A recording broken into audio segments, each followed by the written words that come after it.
Good morning, my dear students. बच्चे, as you all know that we have completed exercise 5.1 of complex number.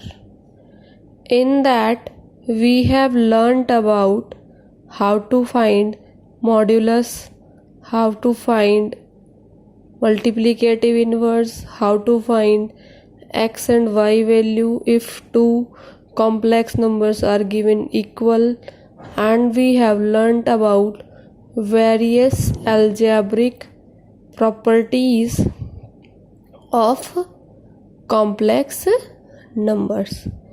Now बच्चे, in today's class I am going to introduce you with a new topic called arcane plane. क्या बच्चे, मैंने क्या बोला आप लोगों को? आज हम एक नया टॉपिक पढ़ेंगे बच्चा, जिसका नाम है Argand plane. This is also a part of your chapter 5, that is your complex numbers. Clear बच्चे? Now first of all I would like to tell you about the definition of Argand plane. The plane having a complex number assigned to each of its point is called the complex plane or argand plane. Clear? It is a type of graph in which we denote certain positions to the value of a complex number, which is called argand plane. This argand plane is having another name also, that is complex plane. argand plane का दूसरा नाम क्या है बच्चे? complex plane.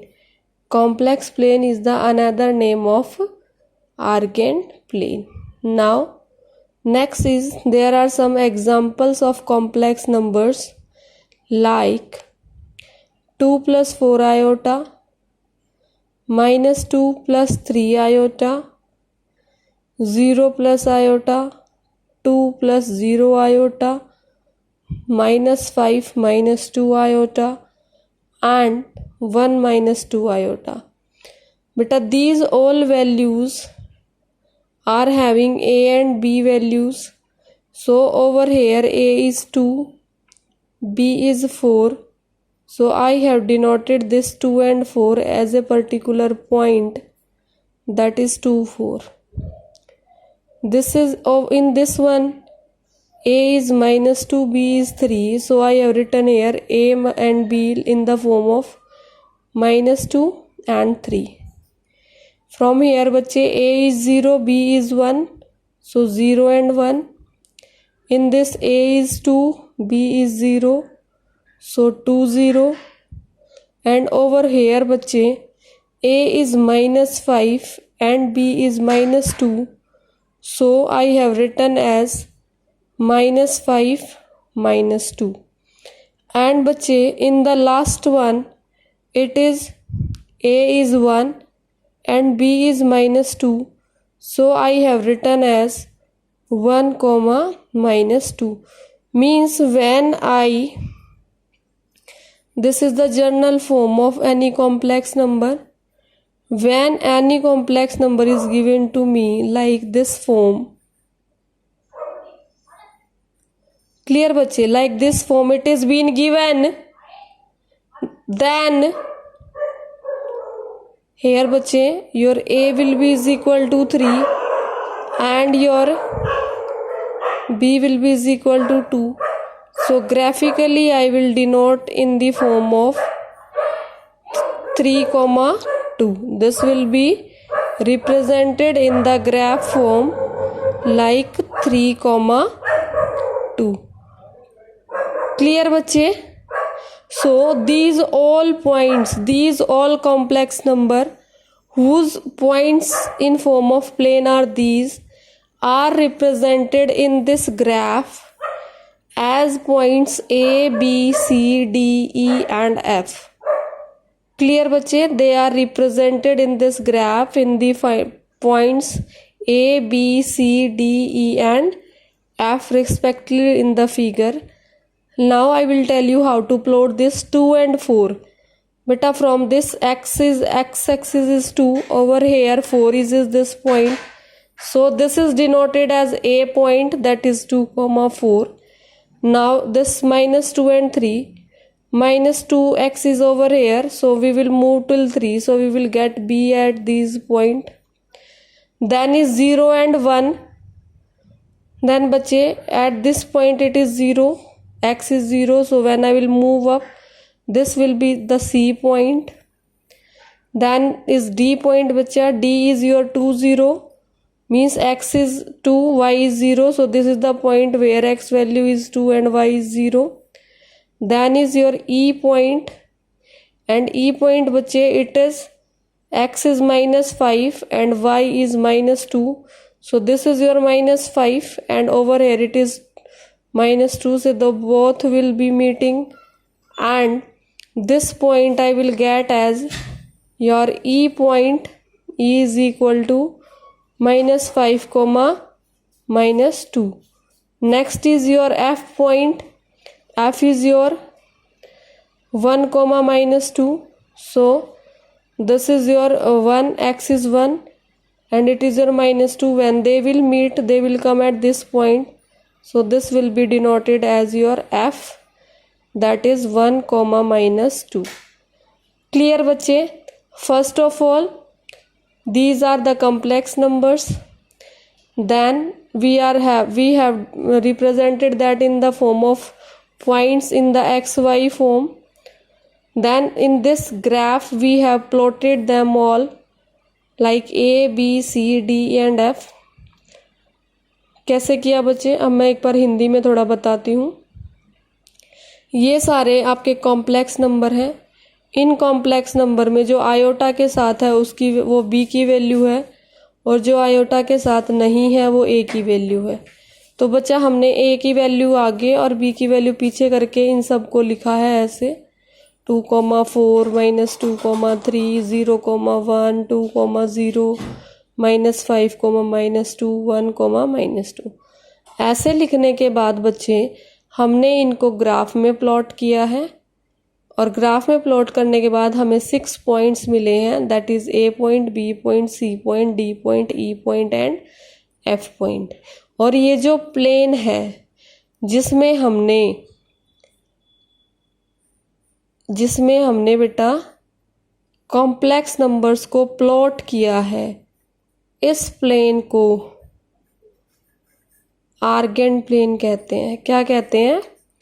Urgent plane. इस plane को urgent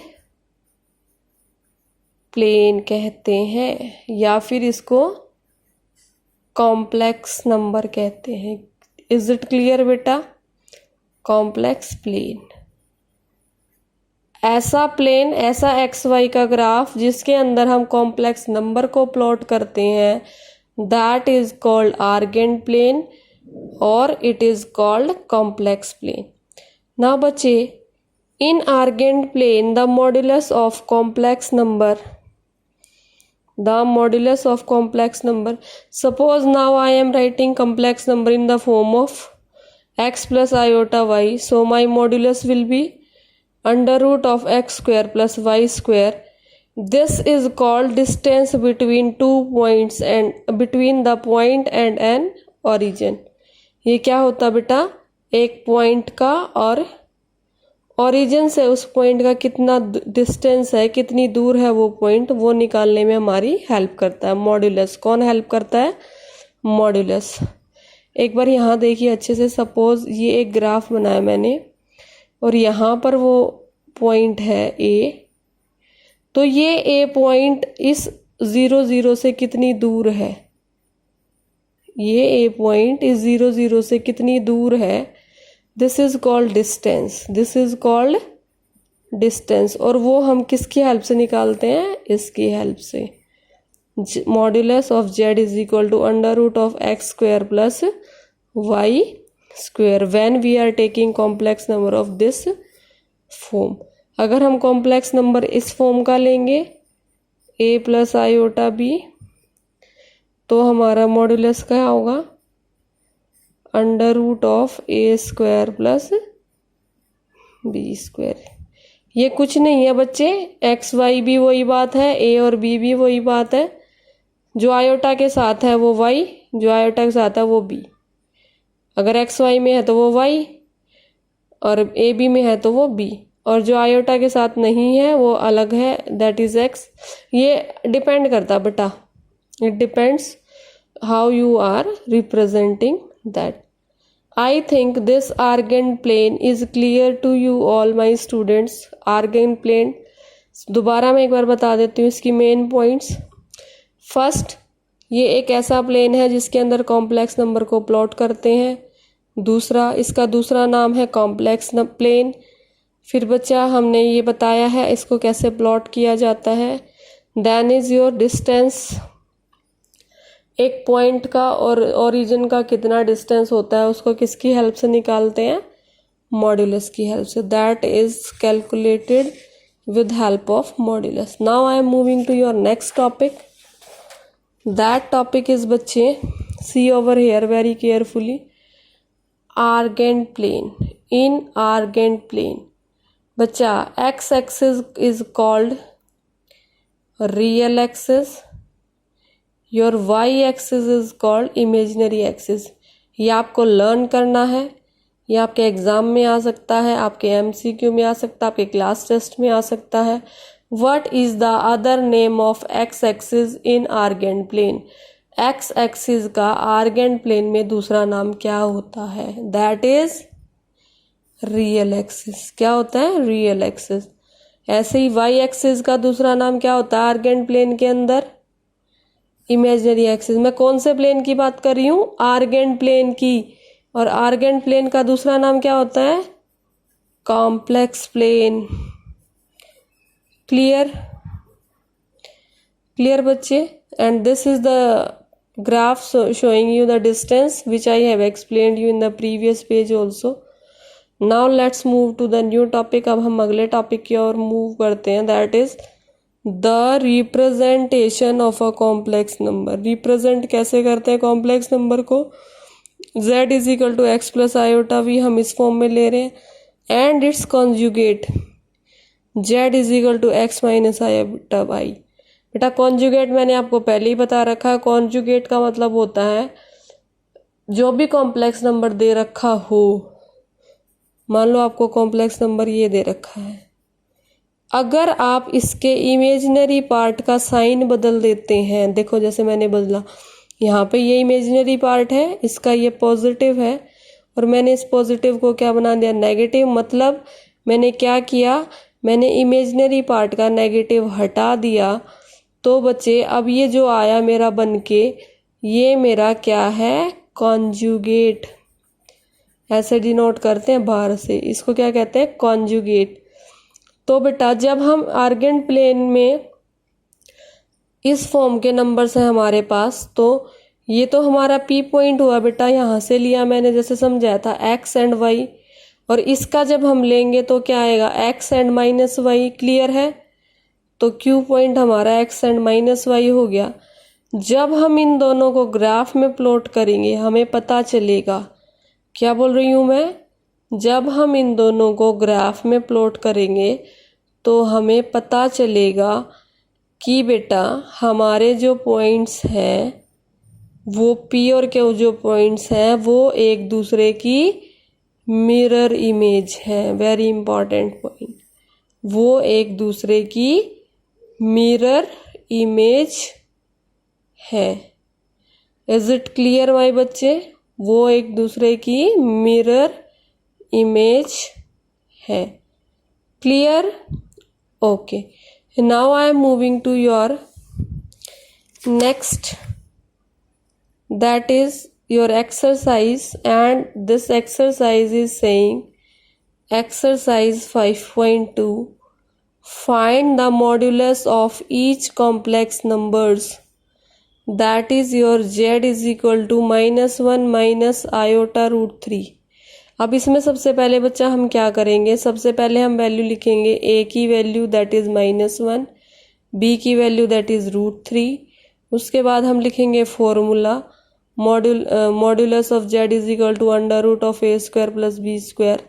फिर जैसे कि बच्चे हमने ए की वैल्यू -1 ली थी, बी की वैल्यू √3 ली थी, तो हम क्या करेंगे, इसका -1 का स्क्वायर करेंगे तो बेटा 1 आएगा, √3 का स्क्वायर करेंगे तो 3 आएगा। जैसे आप लोगों को पता है √3 इंटू √3 ये क्या हो जाएगा 3 इंटू 3, इसमें से एक बाहर आ जाएगा 3, √1 अंदर बच जाएगा, √1 1 होता है तो 3। क्लियर बच्चा, पूरा प्रोसेस मैंने समझा दिया। 3 कैसे आया, वैसे भी आपको पता होना चाहिए जब दो सेम नंबर रूट फॉर्म में मल्टीप्लाई होते हैं तो आंसर बिना रूट के आता है, वो भी क्या, वो सेम नंबर। अगर √2 और √2 मल्टीप्लाई हो जाएंगे तो 2 आएगा, √5 और √5 मल्टीप्लाई हो जाएंगे तो 5 आएगा, √x और √x मल्टीप्लाई होंगे तो x आएगा। ये रूल है बच्चे, तो इसी को यूज करके मैंने यहाँ पे ये लिख दिया √3 का होल स्क्वायर इज 3। क्लियर बेटा, अब इन दोनों को ऐड कर देते हैं, 3 + 1 इज 4। सो बच्चे under root of 4 is your +-2, so this is your modulus value. अब मैं आपको दूसरे पार्ट की तरफ लेके चलती हूँ, that is your 2 is equal to Z is equal, second question is Z is equal to -√3 + iota. इस क्वेश्चन में बच्चा फिर से हम सबसे पहले ए की वैल्यू लिखेंगे, दैट इज -√3, और हम बी की वैल्यू लिखेंगे that is equal to 1।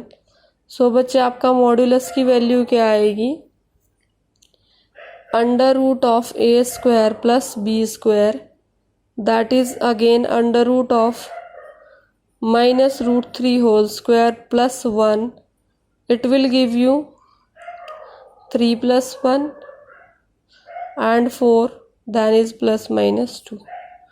Clear बच्चे, in both the questions you have got this. आप लोग सोचोगे मैम ने एक्सरसाइज में 2 ही क्वेश्चन कराए हैं और बोल दिया एक्सरसाइज इज फिनिश। बच्चे एज पर दिस कोविड-19 आपके जो दूसरा पार्ट है इस एक्सरसाइज का, पोलर रिप्रेजेंटेशन, कौन सा पार्ट, पोलर रिप्रेजेंटेशन, ये जो है बच्चे this is not now in your syllabus, not in syllabus, not in syllabus. इसलिए जो इस एक्सरसाइज के बाकी क्वेश्चंस जो बचे हुए हैं बेटा वो मैंने आपको नहीं कराए हैं। Is it clear my students, got it बच्चे।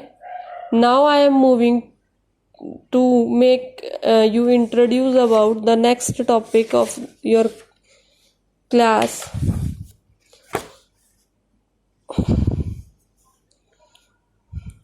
This was one assignment which I have given you, one day I have given you this assignment.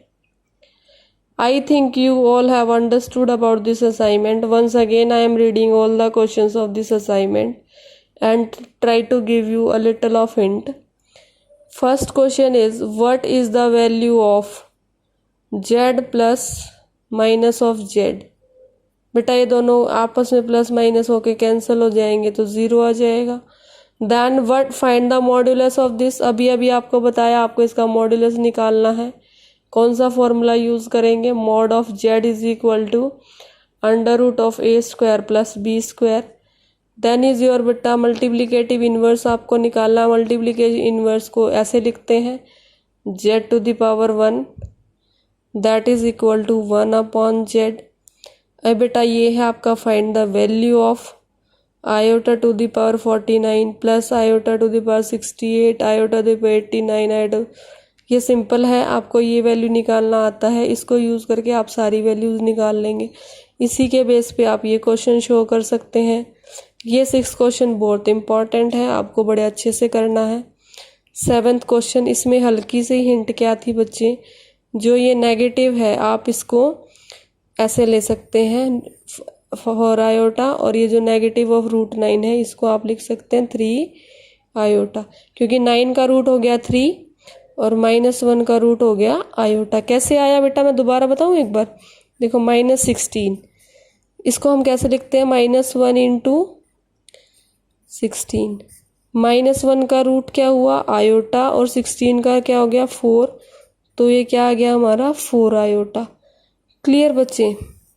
इसी तरीके से आपका -√9 का आया 9 इंटू -1 अंडर रूट 9 का रूट 3, और आपके आयोटा का -1 का रूट आयोटा 3 आयोटा। तो बच्चे हमने ये वैल्यू से रिप्लेस करना है पहले, फिर इस क्वेश्चन को आगे करना है। ये रिप्लेस करके कैसा बन जाएगा आपका, ये बन जाएगा आपका 3 - 4 आयोटा अपॉन 1 - 3 आयोटा। ये ऐसा क्वेश्चन बन जाएगा, फिर उसको सॉल्व करेंगे। Next is your Z1 Z2 are given respectively. आपको इसकी वैल्यू निकालनी है, मीन्स पहले आपको Z1 और Z2 का प्रोडक्ट करना है, फिर बेटा आपको Z1 का कॉन्जुगेट निकालना है। उसका कॉन्जुगेट निकालने के बाद आपको जो भी आंसर आए उसका इमेजिनरी पार्ट की वैल्यू लिखनी है।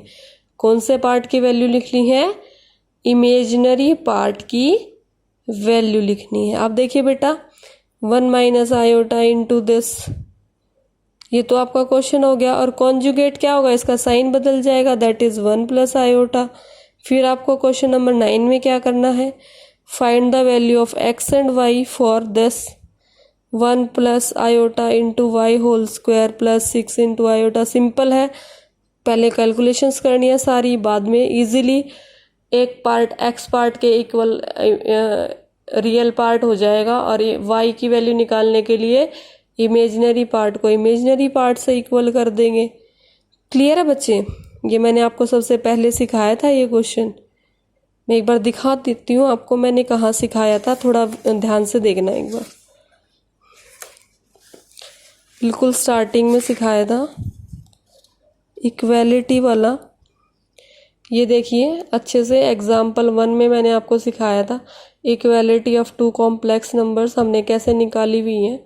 4x + iota into 3x - y then is 3 + iota into -6 as per equality rule of complex numbers। and बच्चे your 4x is equal to 3 and your x is equal to 3/4 also 3x - y is equal to -6। ये सब करके हमने imaginary part से इसकी value निकाल ली थी। Clear बच्चे। यही वाला जो है आप एग्जाम्पल 1 वही आपका यूज होगा आपके असाइनमेंट के क्वेश्चन नंबर 9 में। मैं यहाँ लिख देती हूँ same as example 1। Then is your बेटा क्वेश्चन नंबर 10। क्वेश्चन नंबर 10 के लिए मैंने आपको हल्की सी हिंट प्रोवाइड करी थी, और वो क्या थी बच्चे, जस्ट इज दैट कि आपको इसको सॉल्व करके ये प्रूव करना है a² + b² = 1 आएगा या नहीं आएगा, फिर ये वैल्यू प्रूव करनी है। रियली इम्पॉर्टेंट क्वेश्चन, आप अच्छे से करना इस क्वेश्चन को। क्लियर है बच्चे, got it my point. Now what I want to do is I want to move to next part, that is your quadratic equations। what is that part, that is your quadratic equations। हम क्या करेंगे बच्चे, how to solve quadratic equation ये सीखेंगे। देखिए आप लोगों को सबको पता है, ये जो मैंने यहाँ लिखा है ये 10th क्लास में भी था आपका। This is what your quadratic equation की जर्नल फॉर्म है बेटा। ये ax² + bx + c = 0। इसमें जो इसके रियल कॉफिशिएंट्स हैं, हम ये मान के चलते बेटा कि हमारा b² - 4ac जो है वो < 0 है, मीन्स वो कैसा है, नेगेटिव। और हम b² - 4ac को क्या बोलते हैं, डिस्क्रिमिनेट। याद कर लीजिए, अगर मैं आपसे कहूँ what is discriminate, find the discriminate, तो आपको कुछ नहीं करना, जस्ट आपको b² - 4ac की वैल्यू निकालनी है। क्लियर बेटा। Now you see your x is equal to -b + √of b² - 4ac √2a that is equal to -b + √of 4ac - b² / 2ac into iota। Clear है, मीन्स जब भी हमारा discriminant negative आएगा तो हम ये फॉर्मूला यूज़ करेंगे। जब भी हमारा डिस्क्रिमिनेंट नेगेटिव आएगा तो हम ये फॉर्मूला यूज़ करेंगे रूट्स निकालने के लिए। Now there is a not point that a polynomial equation has at least one root. ये आपको लर्न करना है कि कोई भी पॉलिनोमियल इक्वेशन हो उसका एक रूट ज़रूर होता है, एक रूट ज़रूर एग्जिस्ट करता है। देन इस बच्चे it is your solve x square plus 2। कैसे करेंगे? ये पॉजिटिव है, नेक्स्ट लाइन में जाके नेगेटिव हो जाएगा और जब हम इस नेगेटिव नंबर का अंडर रूट निकालेंगे तो आंसर क्या आएगा बेटा? √2 आयोटा प्लस माइनस। ये मैंने अभी आपको समझाया था थोड़ी देर पहले। Now I am moving to next, that is your example 10. What is this? This is solve x square plus x plus 1 is equal to 0. पहले हम a b c की वैल्यू लिखेंगे। सबसे पहले a is 1, b is 1, c is equal to 1, b square minus 4ac is equal to 1 square minus 4 into 1 into 1. This is your 1 minus 4 that is -3। Clear बेटा? क्या क्या prove हो रहा है इससे कि आपका डिस्क्रिमिनेंट नेगेटिव है। अगर आपका डिस्क्रिमिनेंट नेगेटिव है तो आप कौन सा फॉर्मूला यूज़ करेंगे? ये आयोटा वाला। हम लिख लेते हैं इसको, ये आपको अच्छे से लर्न करना है। x की वैल्यू क्या होगी? -b plus minus √4ac -b square into iota upon 2a। देखिए बच्चा ध्यान से, माइनस इंटू माइनस, ये क्या है आपके b की वैल्यू है ये 1 प्लस माइनस √4, a की वैल्यू 1, c की value 1 minus b square that is 1। और आयोटा अलग से लिखा बेटा, रूट के बाहर है ये, ध्यान से लिखना, रूट के अंदर नहीं है, रूट के बाहर है। अब देखिए -1 प्लस माइनस √4 -1 देन आयोटा 4 - 1 क्या आएगा? 3। ये 4 कैसे आया? 4 1 जा 4, 4 1 जा 4, 4 आ गया, 1 का स्क्वायर 1 आ गया। क्लियर बेटा? अपॉन 2 हो गया। अब देखिए is equal to -1 plus minus √3 iota upon 2। इसका मतलब हम फाइनली जब दो रूट्स लिखेंगे इसके, तो दो रूट्स कैसे लिखेंगे? That is 2 roots of x will be, x के 2 रूट्स कौन से होंगे?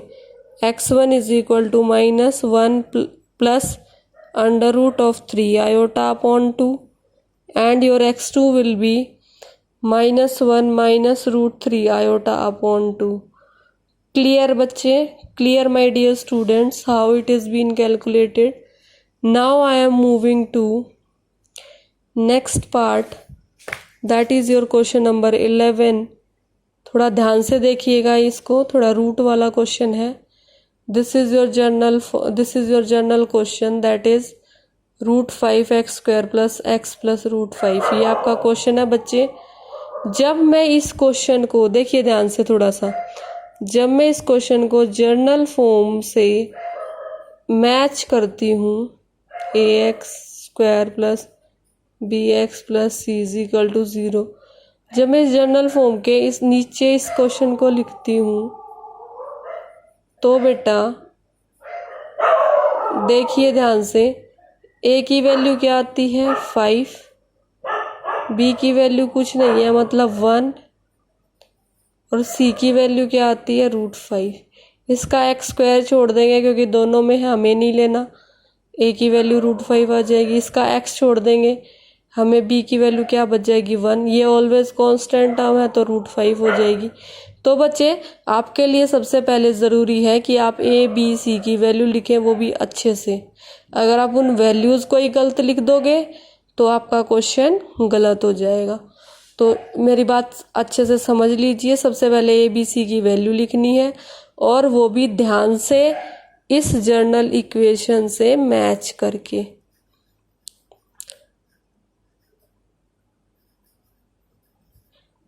x स्क्वायर को छोड़ के जितनी भी वैल्यू लिखी होंगी वो आपकी a की वैल्यू होंगी, एक्स को छोड़ के क्वेश्चन में जितनी भी वैल्यू लिखी होगी वो आपकी बी की वैल्यू होगी, और सी पॉइंट पे एक्स एग्जिस्ट नहीं करेगा, और जो कुछ भी लिखा होगा वो आपका सी वैल्यू हो जाएगा। बहुत धीरे बता रही हूँ, बहुत ध्यान से बता रही हूँ, ध्यान रखना। ए बी सी का वैल्यू निकालना बहुत ज़रूरी है पहले। अगर वो ही गलत हो गया बेटा तो आपका क्वेश्चन तो गलत हो ही जाएगा। Now your A is over here √5, B is 1, C is √5। ये वैल्यूज हैं आपके, ए का √5, बी का 1, सी का √5। अब हम इसका b² - 4ac निकालते हैं। मतलब क्या निकालते हैं इसका, ये b² - 4ac को क्या बोलते हैं बच्चे, b² - 4ac को बोलते हैं डिस्क्रिमिनेंट। क्या बोलते हैं, डिस्क्रिमिनेंट। इसको डिस्क्रिमिनेंट बोला जाता है बच्चे। Clear my students. अब हम वैल्यू निकालते हैं। b² मतलब 1 का स्क्वायर, b की वैल्यू 1 है, 4 तो लिखना ही है, a की वैल्यू √5, b की वैल्यू √5। अब आ जाते हैं √5 × √5 5 होगा, 5 × 4 20 होगा, तो इस पूरे का आंसर क्या आ जाएगा 20। कैसे बच्चा, देखो √5 और √5 5, 5 × 4 20। अभी पीछे क्वेश्चन में समझाया था मैंने, क्या समझाया था, देखो ये समझाया था, √5 × √5 होगा तो क्या आएगा 5, √3 × √3 होगा तो क्या आएगा 3, √x × √x होगा तो क्या आएगा x। ये मैंने समझाया था बच्चे आपको, तो इसी को यूज़ करके मैंने यहाँ पर ये वैल्यूज़ लिख दी हैं। क्लियर। अब हमारा काम है नेक्स्ट स्टेप पे आना, that is 1 - 20, it is giving -19। अब इसके सॉल्यूशन निकालेंगे तो पहले ये फॉर्मूला लर्न करना है, इसको लिखना, बार बार लिख रही हूँ मैं ताकि लर्न हो जाए आप लोगों को।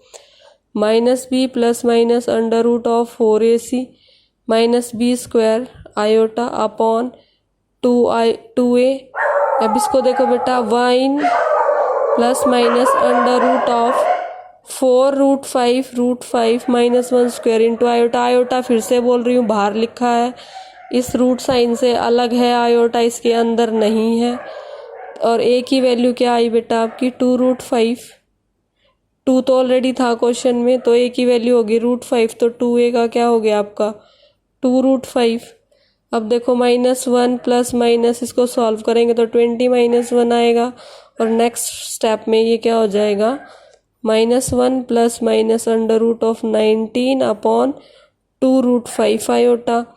तो बच्चे आपके 2 रूट्स का आंसर क्या आएगा, x1 = -1 प्लस √19 अपॉन 2√5, और ये आपका x2 आ जाएगा, that is -1 - √19, that is 2√5। Clear है बच्चे। These are your example which I have discussed with you, how to solve complex number when discriminant is negative। कब बेटा, when discriminant is negative। एक बार थोड़ा ध्यान से देख लीजिए, मैं आपको दिखाती हूँ कि जब आप लोग 10th क्लास में थे तो आपको बोला जाता था b² - 4ac = 0 है, तो क्या होंगे इसके इक्वल रूट्स। क्लियर। जब b² - 4ac है greater than 0 means b² - 4ac is positive. अगर ये पॉजिटिव वैल्यू आती थी तो कैसे रूट होते थे, डिस्टिंक्ट रूट। कैसे रूट्स होते थे, डिस्टिंक्ट रूट। इसी तरह बच्चे आपके, अगर आपका b² - 4ac लेस देन 0 है, that is b² - 4ac is negative, then you have imaginary roots। कौन से रूट्स, इमेजिनरी रूट्स, आयोटा वाले, जिसके अंदर आयोटा आएगा। Is it clear. So now this already done in 10th class, this also already done in 10th class, this was what you are now doing in your 11th class, this we are doing beta, this all we have done in your exercise 5.2। Your exercise 5.2 is completely based on this concept. आपकी exercise 5.2 पूरी तरह इस concept पे based है। कौन सी exercise बच्चे? 5.3। It was by mistake. आपकी 5.3 इसके ऊपर बेस्ड है। उसमें क्वेश्चन नंबर 1 से लेकर 10 तक क्वेश्चन है। सारे क्वेश्चन एक जैसे तरीके के हैं। अगर आपको एग्जाम्पल समझ में आए हैं तो आप लोग सारे क्वेश्चंस को खुद से कर पाएंगे। So what I am telling you, आज की क्लास में मैं एक बार दोबारा बता देती हूँ आप लोगों को। आज की क्लास में हमने नंबर 1 क्या किया? हमने पढ़ा आर्गेंट प्लेन। क्या पढ़ा? आर्गेंट प्लेन पढ़ा। उसका दूसरा नाम पढ़ा कॉम्प्लेक्स प्लेन। क्या पढ़ा? Complex plane. फिर हमने पढ़ा उसको रिप्रेजेंट कैसे करते हैं, रिप्रेजेंट इन ग्राफ। फिर हमने पढ़ा distance between origin and point X Y. उसके बाद बच्चे हमने पढ़ा मिरर इमेज। ठीक है, ध्यान से दोबारा अपने कंसेप्ट रिवाइज कर लेना आफ्टर वीडियो के बाद, क्योंकि मैं बता रही हूँ हमने क्या क्या पढ़ा। फिर हमने पढ़ा मॉड्यूलस निकालना। ठीक है, अब हम कल क्या पढ़ेंगे? कल हम करेंगे नेक्स्ट वीडियो में, कल मीन्स नेक्स्ट वीडियो हम करेंगे आपकी एक्सरसाइज 5.2।